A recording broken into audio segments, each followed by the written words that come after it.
got David, a police officer from California, who is taking some issue with a few of the things that Peter has said. And David, thank you. Do you mind my asking, David, what city do you police in?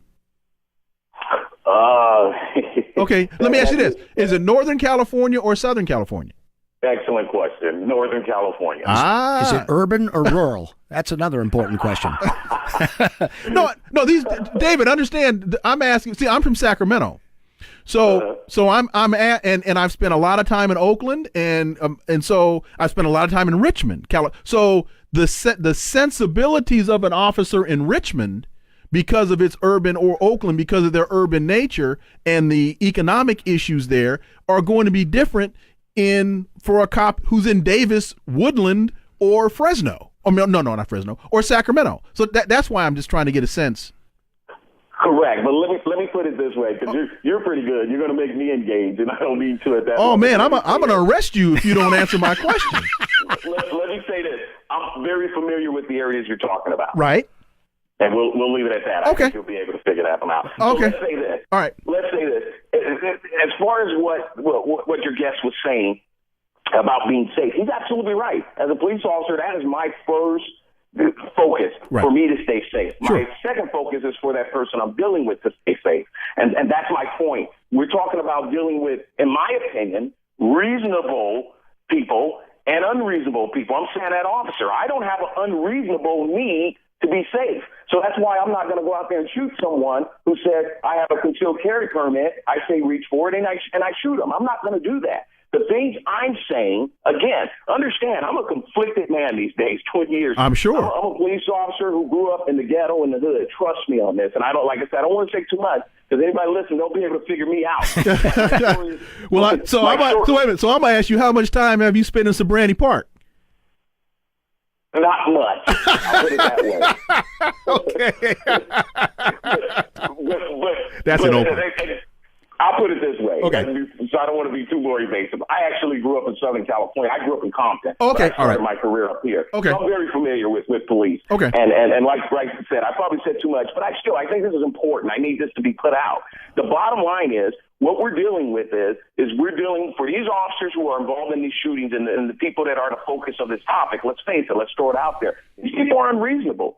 Let's face it. When you're shooting an unarmed person or you're tackling a person who you think have a firearm, there's no officer training in the country that requires or allows you to do that or expects you to do that. And I think it's ridiculous when we have these conversations. For people who don't know, not your conversation, by the way, for people who don't know the rules or act like they don't want to know the rules, that sounds reasonable to them. For people like me, I'm saying, are you freaking kidding me? That guy was unreasonable. So this topic, although well-intentioned by your guest, I understand it, but what he's saying, and not all of it, by the way, he's saying putting out some good stuff, works for white people. Let's face it. But if you're dealing with a guy who this cop, let's face it, probably made a probable cause stop. Probable cause mean he fits some type of profile. He found a reason to stop him, and he or she believes something. Hey, man, all this stuff is not going to work. As far as the activation of the tape recorder, I'm saying you activate it as soon as that guy gets behind you. And if he gets behind you and goes on about his business, guess what? You turn it off, and you're fine. But you need to activate that thing as soon as he gets behind you. No, you do not activate it once he stops you or out dealing with you. That your guess is right. You might end up in trouble. But you do it prior to, and you keep that thing on until the end, from beginning to end. Best case scenario, this thing you end up with an unfair ticket or in jail, and you'll have proof to prove otherwise. Worst case scenario, you end up dead, but at least your family or friends know you carried a recorder, and that kind of stuff will come out later. That's what I'm trying to say. Dave, Peter? And I got to say, he said a lot of things. No, but I got to say, and because you and I were talking about this before the show. I said a lot of this works for white folks. We don't get these options. Well, yeah, you do. Correct. Well, if you as an officer stop a black man and he does everything that I advocate, which you say is written for white men, okay, your options remain the same. You either give him a ticket and release him when he signs the summons, or you arrest him. Eric Garner is dead. Correct. Eric Garner is dead. Eric Garner was dead because he was assaulted illegally by an officer for no good reason. Right. That's our point. And correct. That is exactly the point. Eric Garner is dead. He didn't get the benefit that. And here, in fact, I wrote a piece a number of years ago called "Focus on My Color, Fail to See My Humanity." Yeah. And the premise of the piece is, in too many instances, white people get a split second more consideration than we get. And that split second makes the difference between life and death. All right. My point is, even in Eric Garner's case, he was engaging with the officer. Okay? If he had said nothing and simply got arrested because he said nothing, he'd be alive today. I have said, had he complied with everything they told him to do, he would probably be alive. But that's the difference between the theoretical and the practical. He engaged with the wrong officer. Okay, so if you disengage, there's less opportunity to cause an officer to be irritated by the point that he acts outside of his training and his experience, and he does something stupid, like pull a gun and start shooting, or putting an illegal chokehold on somebody. David, you made reference to the cop tackling somebody, and I assume you're making reference to the Alton Sterling scenario in Baton Rouge. Absolutely. And I have written and I have said, in fact, John Burris, the attorney from California on the Oscar Grant trial, in too many instances, officers ignore their training. They create the scenario of danger. Then they try to shoot their way out of it. In the Alton Sterling case, if you are suspecting that the individual has a gun, you're not going to tackle the guy first. You're going to draw your weapon, ask him to raise his hands, your partner's going to cuff him, and then, David, am I right?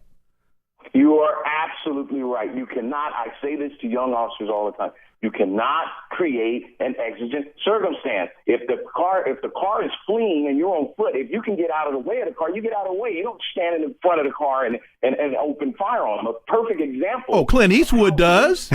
David, haven't you watched Dirty Harry? Clint Eastwood does it all the time. Well, that's the problem. A perfect example of how it's supposed to be done, at least up until the point that they actually shot the poor man, was in Florida. You put the person, you prone them out, you put them in a position of disadvantage, and you give them commands. You don't shoot them while they're complying with those commands. So that goes back to what I'm saying here. With all due respect to your guest, again, I'm seeing this, again, as a veteran officer. I will talk to officers who I've worked with for years, who I like, good people. Let me be clear on this, good people, but they see things differently. Now, why, I don't know. I'm not going to say that inherently or anything. Maybe it's to me, I don't know. It doesn't matter. What does matter is people are dying. Black people are dying, and they're dying because, again, we have people approaching situations with an unreasonable expectation of safety, creating exigent circumstances why they felt they needed to go home at night. And it's ridiculous, and we need to call it. Let me let Peter respond. Officer, what occurs to me is missing from your conversation is what is currently talked about in terms of, wanting to improve policing so that we don't have, cops shooting people shooting cops. And that is, at least insofar as my watching officers here in Northern Virginia, where I have been living and practicing, is disengagement and backup. And, the classic example is that young kid in Cleveland, that 12-year-old boy that was shot Tamir Rice. a second and a half after those officers pulled up on the scene. To me, a well-trained officer would have got out of the car and got behind the car exactly, and lowered his gun to this young boy and said, lay down on the ground, and whatever you got in your hand, throw it in front of you. And that is de-escalating and protecting yourself. Well, David, and that protects the young boy too. And David, this is a point, and respond to this, please. And thank you so much for your time and your call. Sure. John Burris has said this, and I have said this on the show a number of times. Unfortunately, cops up to this point have been taught to take ground, not been taught to concede ground. And in many instances, conceding ground, giving space, is the safer thing to do than refusing to yield and determining you've got to shoot your way out, especially, say, with an edge weapon. A guy with a knife and you've got a Glock or a 40 caliber on Smith & Wesson 40 caliber on your hip. If you can't deal with a dude with a knife, you can't deal. Well, I've seen some very capable officers deal with people with guns. Right. And they de-escalate. They get back up. But we've seen too many instances where just with an edge weapon, the guy gets shot with an edge weapon because the cop refuses to take 2 steps back, and he wants to take 1 step forward and put 4 rounds in a guy. Well, I'll say this, gentlemen. We're not trained. We're not trained to go into a dangerous situation on even footing, even ground. And I happen to like that training because it keeps me alive. But that still doesn't give me cause to shoot you. Meaning, if you have a knife, I'm not going to try to disarm you if you have a knife with a stick or something. Right. I'm going to use my weapon, and hopefully I'm dealing with a halfway reasonable person who's going to understand that he's brought a knife to a gunfight. Okay? So, but I think what the problem is here, because we've also been taught, we're constantly trained on de-escalation. Cops know how to de-escalate, okay? But what we're getting is, I think, in my opinion, police officers are starting to become a product of our environment. We're listening to these talking heads, these so-called experts who get on these television shows and everything, and they're the ones saying, well, the officer shouldn't have to step back. The officer shouldn't have to. Yes, he or she should. If good for you. The goal is to make sure that person goes home alive just like they do. There's no harm in talking them down. There's no harm in trying to de-escalate. And I think that's part of the problem, too. You have too many cops who are going in there refusing to give ground, stand your ground, and all these other ridiculous terms we're using that these younger officers and officers are starting to feed into. And that's why we're coming up with all these killings. That's my opinion. David, one more question. You got a question? No. Okay, one more question for you. Back to the field sobriety test. If I'm in we'll pick a city, Sacramento, and you pull me over and you suspect that I am intoxicated, and you come to my window and I roll down the window, and the first thing you're going to do is take a deep breath to see if you smell bourbon in the car, and you don't. And you ask me, sir, have you been drinking? And I say, I refuse to answer that question following the rules of Peter Baskin. I've got nothing to say. I've got nothing to say on according to the Bible, according to Peter Baskin. And now you then want to issue a sobriety test. Now, Peter is saying, go ahead, Peter. On the street. We're talking about sobriety tests on the street. And I say, again, I refuse to submit to that field sobriety test. Are you saying that you can take me to jail? I am, but understand what I'm saying. Well, okay. Understand this point. Okay. Fast. I did. The answer is yes, but let me say why. Well, let me make this point. The field sobriety test is part of a process, and that process needs to be articulated in that DUI report. Meaning, I can't walk up and just say, how you doing tonight? Yeah, you've been drinking? You say, it's nothing, and I pull you out and issue a field sobriety. No, I can't do that. Okay. I can do it, but it'll be thrown out in court. Okay. So what I have to do is produce a report that's going to articulate the objective symptoms. I walked up, I smelled. That's the first thing. I smelled the alcohol. That caused me to ask you the question. Yeah, but that doesn't compel me to do anything. What you smell, it doesn't compel me to do anything. Now, what's the next thing you do to this guy, the person you stop? That's what I'm saying. This is the process. I'm articulating the process. Okay, all right. Smell. Then I'm talking to you. I notice that your speech is slurred. Well, you're not saying anything. Right. But what I notice is your eyes are bloodshot and watery. Just that alone. Okay, and maybe you've been driving on a cold night with your windows rolled down, right? You're trying to get rid of the smell. You see what I'm saying? I'm formulating a process, a bunch of... No, I got you. But the scenario I gave you was I haven't been drinking, and okay. you come to the window, I roll the window down, and you don't smell anything. But you still ask me if I have been drinking, and I say I refuse because I follow I'm a disciple of Peter Baskin, and I refuse to submit. I'm not going to answer this question. And you say, and so now what do you do? I understand the question now. For me, I'm going to tell you what I'm going to do is I'm going to let it go. And you are not going to get a field sobriety. No, you are not required because I cannot articulate why I set up to a field sobriety. Okay. So the answer is no. You have a right to refuse. Okay, now. And I cannot pull you out of the vehicle. Okay, now. Instead of you being Officer Sensible, Officer David Sensible, you are Officer Joe Asshole. And I say the very same things, but you still decide because you're officer asshole that you want to subject me to a sobriety test. Can you do that? And if you do or try to, can I refuse? Not lawfully, I cannot do it, and that probably will compel me to do what they call test-a-lie. Okay, so be careful. Test-a-lie. And the answer is, Test-a-lie. can you refuse? Can you refuse? And again, I don't mean to sound, like I'm making excuses. You can, but Okay. it's not the best thing to do. How can you do not refuse. How can you test a lie? How can you test a lie about a test that I didn't take?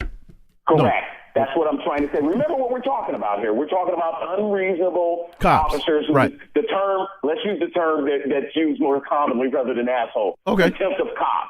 You pissed me off because you did what that guy in your tape did, which, by the way, very brilliant guy, but I wouldn't recommend that, as your guest said, Right. because he's a street lawyer, and he's going to rub everybody the wrong way. Right. So what you've done now is you've created contempt of cop, and this happens with a lot of cops. I've seen it. That testosterone is flowing, and I'm going to show you who's boss. Right. And trust me, this is the speech I tell a lot of people. I give them this little spiel, rather. The vehicle code, if you've seen the California vehicle code, it is very thick. And in that vehicle code is hundreds of ways in which I can make your life miserable. And if you're dealing with Officer Jerkoff, okay, contempt of cop, he or she is going to find ways to make your life miserable. There's only three things they can do to make my life miserable, officer: shoot me or arrest me. Two things. That's it. And if he's rational, he's not going to shoot me. So his choices are let me go or arrest me. But ultimately, that's what we're dealing with. That's what we're talking about. We're Right. trying to avoid being arrested. We're trying to avoid being taken into custody. Because Now, understand, people. I disagree with you, once you're in officer. custody, From my perspective, I'm trying to avoid my clients be convicted. There's too much emphasis in you this know what? country on the fear of arrest. It's conviction that should be feared, And it's not arrest. Wait a minute, David. That's a very, very salient point, because now, and Peter, I'm very glad you said that, because now it's all about understanding the perspective that's being brought into the conversation. So Peter, as an attorney, is talking about protecting his client. I am talking about not even being a client, and Absolutely. you are as an officer are talking about everybody walking away from the situation the same way they got into it. Correct. And understanding those three different perspectives explains why we're bringing three different levels of analysis to the same circumstance. Correct. Hey, Okay. I'll say this. The officer side of me is saying that where everybody walk away. The black man's side is saying, I don't want to go into custody because when you go into There you custody, go. you are theirs. There you go. Well, Simple as the that. black man's perspective should be, I don't want to die. Okay. Well, that's what he's saying. I want to get into the system so that a lawyer can defend me and protect my rights under the law. But as an African American man, I can tell you, you're absolutely right. But my primary fear is, to David's point, once I'm cuffed, I'm done. Correct. In I'm what done. sense? In what sense are you done? Well, let me tell you this. If you don't give evidence, Okay. you're not done in court. You may be done on the street. Let me give you a real life situation in Sacramento. My cousin gets pulled over. I'm in a car behind him. Short story long, he winds up getting arrested. He's in the back of the squad car pitching a fit. I'm standing on the side of the street watching the whole thing. Cop rolls down the window and says to him, if you don't shut up, we're going to take a stop before we get down to the precinct. Says that with me standing right there. That's I say to the cop, look, I know the condition he was in when you put him in the car, and I know the condition he better be in when we get down to the precinct to see him. And by the way, at the time my father was the Inspector General of California prisons, I just said to the cop, you don't know the family you're dealing with. Don't play us for everyday chumps. That's all I said to the guy. But the point is that young man in the back of the car that you were trying to get quiet down, what was he doing? He was running his mouth. Oh, absolutely. But here's the thing. That's the mistake. Well, that's the mistake, but running your mouth is not illegal. It's unwise. No, I know. It- I got I know that. I know. I got that. But running your mouth is not illegal. And for a cop to say to somebody already in custody, if you don't shut up, we're going to take us. See, that's my point. I may not make it to the precinct. People can't get out of their head the right of free speech, I understand. and all they want to do is use it all the time. I understand. the time in the presence of a police officer is not the time for free speech. But it's the time for the Fifth Amendment, silence. But you're right. You're absolutely right. But Correct. talking is still, it is impractical. It is illogical. It is unwise. It is not illegal. Correct. Okay. All right. Hey, David, thank you, man. Thank you, guys. An excellent conversation. And Thank you, officer. And let me say, David, thank you for your service and be safe, bro. Thank you. You too. All right. Appreciate it. And Chris and Kevin and Vincent and John and Albine and everybody else. Peter is giving us another hour. So if you all want to, and Joanne has agreed to do that. So if you all want to hang on with us, we'll get to you. And Peter, thank you so much for staying with me. It's a pleasure. Okay, we're at 45 past the hour, and let's go to okay, that would be Sam in Texas on 2. I'm trying to get you all in the order that you called. Sam in Texas on 2. Good afternoon. You're going inside the issues with Wilmer Leon and Peter Baskin. Good afternoon, fellas. Thank you for taking my call. Sure. I used to be a deputy warden in the state of Georgia prisons, and one thing I can say, most definitely, folks, attitude mean a lot. I mean, when you first encounter somebody, I mean, it's good to be on your best behavior. That's no brainer right there. 2, I think that a lot of new officers that are getting in law enforcement, they need to have worked in a prison, like a maximum prison or whatever. Then they are allowed to be put on the street. And the reason why I say that is because you are taught how to deal with attitude, and you're not so quick to want to beat up on somebody or what have you, if you understand where I'm going. Okay. And a third, I like to say that anytime you have an officer that had 3 infractions or whatever in his lifetime, been on any police force, he or she needs to be have close supervision over them, and all cases that this officer have in their lifetime or whatever need to be prosecuted by the attorney general of that state and let it go from there, other than the local DA. Okay, Sam, thank you very much. I greatly appreciate that. To his last point, the cop that shot Tamir Rice in Ohio had been kicked off of a force in another town because they found him to be incompetent to serve as a police officer. Never should have been hired. Never should have been hired. Or rehired. Exactly. Okay, that takes us to Kevin in Florida on 5. Kevin, you're going inside the issues with Wilmer Leon and Peter Baskin. Kevin on 5. Hello? Go ahead, Kevin. Oh, hey, how you doing? Doing well. How are you? I'm good. Thank you for taking my call. Sure. Boy, you know, the longer I was on hold and listening to everyone, it generated more questions and thoughts. First of all, we continue to hear that police officers need training on de-escalation. Well, they don't seem to have an issue de-escalating a problem with the person with the white skin. If your skin is brown or black, that is always the turning point of any stop. That seems to be the escalating factor. Let me let Peter respond, and then I'll let you come back. Go ahead, Peter. We also heard a lot about attitude. Yes. And the best indicator of what a person's attitude, whether they're black, white, Hispanic, it doesn't matter, is what comes out of their mouth. That's why the safest thing for you to do is you disengage your mouth. Okay, you do minimal talking about the absolute essentials of why you're there with the officer, and that is to identify yourself, to be given a ticket for a traffic infraction if that's why he stopped you, and when you sign the ticket, the transaction's done and everybody goes on their way.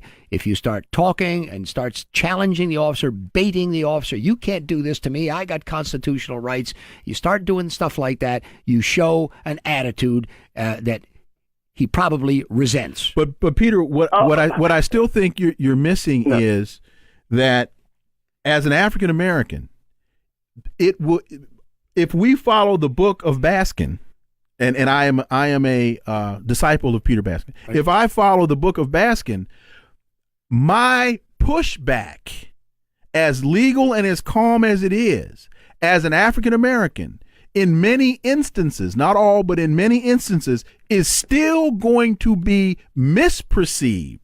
And my afternoon is going to get very difficult. What is Hang on a second. Yes. Kevin, I've got to reply to that. Is that your wait a minute? Is that your point, Kevin? Yes, that's my point. And also to add, okay, ask those family of those personnel in Baltimore who were killed in back of a paddy wagon. Ask the gentleman who told the officer, I have a license for a concealed weapon, and I'm carrying a concealed weapon. You know, Philando Castillo. I mean, you're on Urban View pushing your book, in my opinion. We don't need to hear what's in that book. No, you need to take that book Chris, to the EIB network, to Fox Network, and talk to those people who have the opinion. No, Kevin, you're wrong. You are as wrong as the day is long. We teach our kids that. We teach them that. Kevin, the book is solid. The research on the book is solid. Peter Baskin's position is solid. What you have to understand at what we got into the conversation with the cop from California is Peter's perspective is as an attorney. And Peter is trying to explain how, as an attorney who is representing clients in court, he is giving the best advice as an attorney representing clients in court. What you and I are talking about is what is happening to us as African Americans on the street. Those two things are different, not mutually exclusive. Peter? The gentleman that got shot in Minnesota after he politely and respectfully told the officer, and intelligently, I thought, that he had a gun and a permit to carry it. The problem there was he didn't do what I suggested an hour and a half ago. Keep your hand. What he did was he reached for his credentials in his wallet. The officer didn't know that the gun was back there as opposed to just his credentials back there.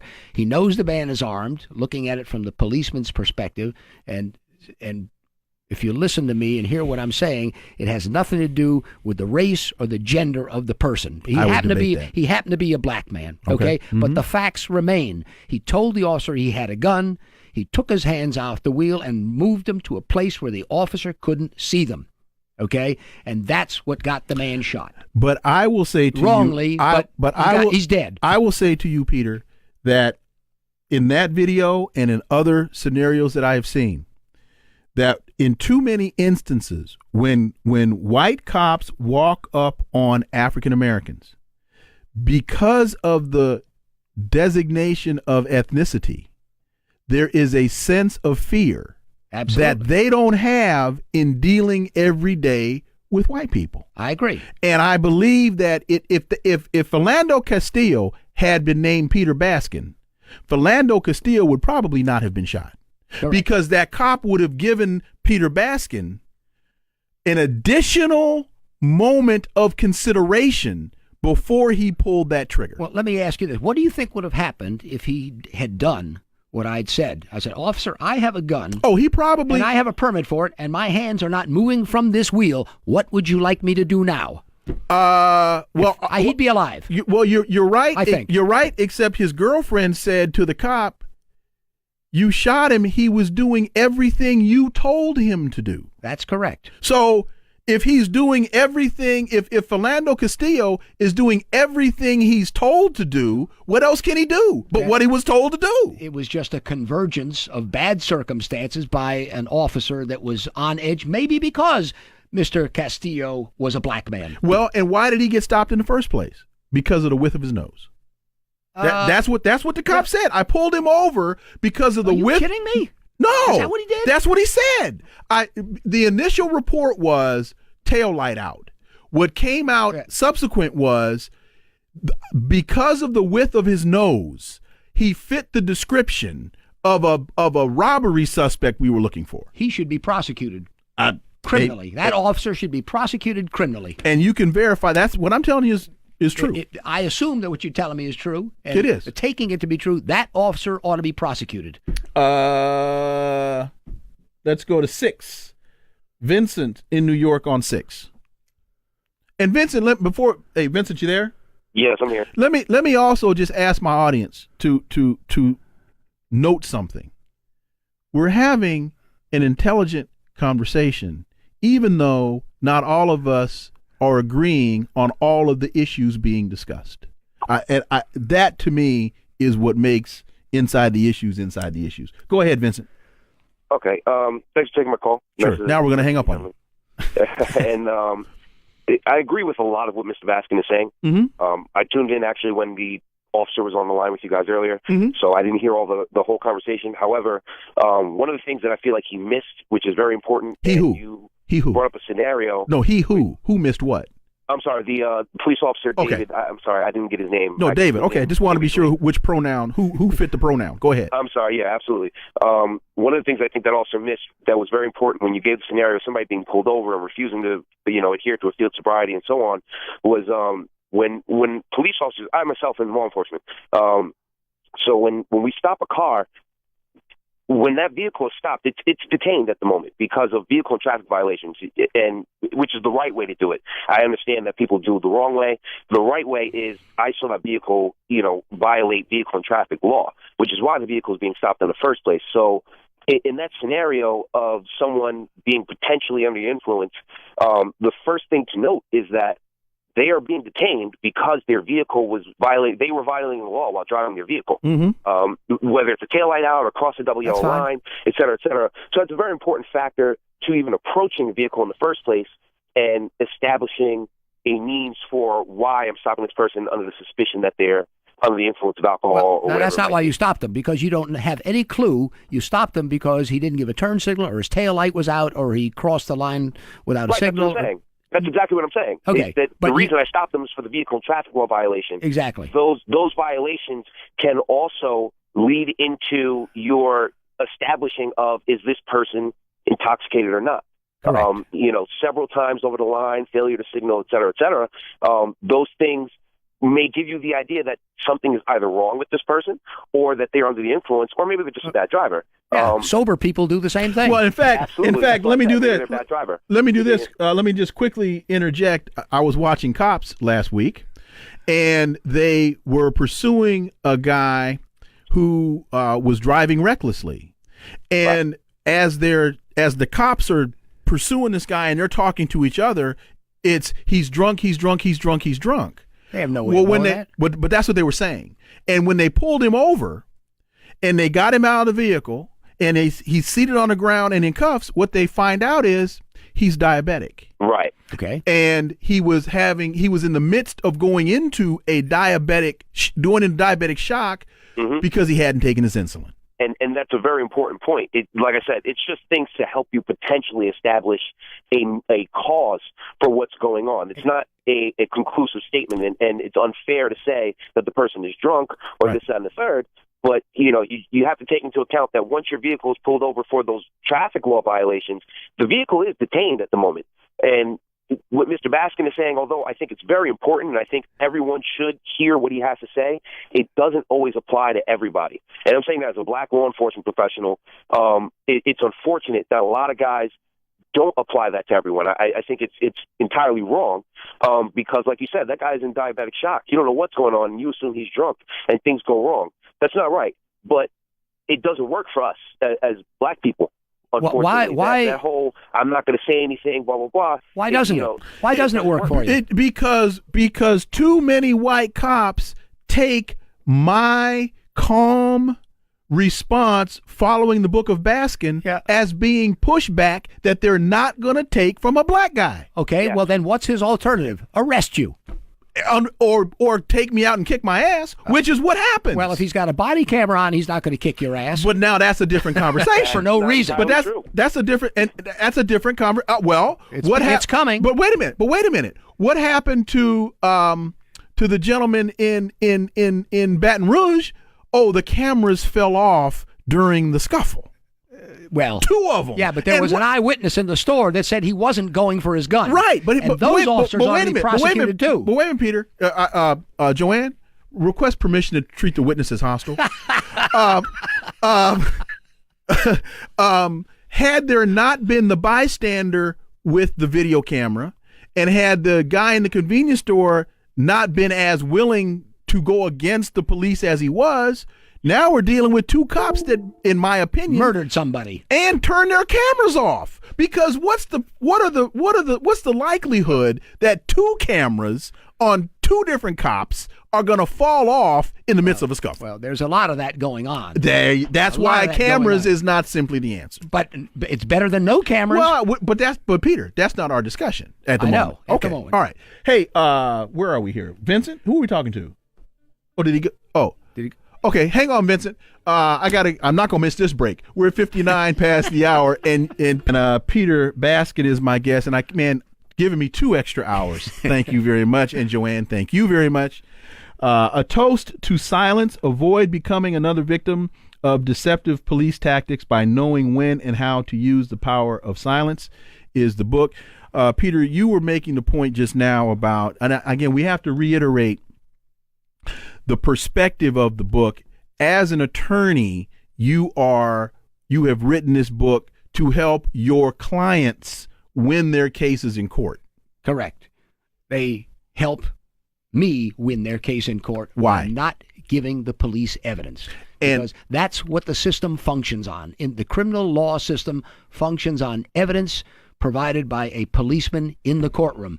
And if you don't give it to him on the street, he's got nothing to say in court. Got it. And as an African American male, particularly, but females have fall victim to this as well. My clients come from every race, I'm trying to avoid getting shot. Because as a dead man, I can't be your client. Now, maybe my estate can, or my family on my behalf. No. I'm trying not to have my ass whooped by that cop. Correct. That's what I'm trying to avoid. Well, and that's a different perspective than as the attorney who represents me after my teeth have been knocked out and my eyes knocked out of its socket. That's a whole nother conversation. Is there really a risk from remaining silent and saying to an officer, yes, no matter what your color is, yes, officer, I've got nothing to say. Yes. Either arrest me or let me go. You're going to get your teeth knocked out? Not if he's wearing a body cam. You won't. Well, okay, now that takes us to, again, Alton Sterling, the body cams mysteriously fell off of the officers in the midst of the struggle. Well, where I practice, we get to see those videos, right? Okay, and when you see that video and then you see what the officer said the video says, right? Sometimes it doesn't work. You're not surprised, you're shocked. But Eric Garner with the video, no bill. Now we saw Eric Garner get choked out, and admittedly by the police, an illegal chokehold was employed, and there was still no bill. That's because the police culture is everything is internal and it's kept secret. There we go. Secrecy is the only fruit of secrecy in government is corruption. And that's why death. And that outcome was corrupt. That officer should have been indicted. There we go. He should have been prosecuted. And then if he went into a courtroom and a judge and jury acquitted him, then the process worked. But short of that, the process failed. And any fair-minded person that is 10 years old can see that.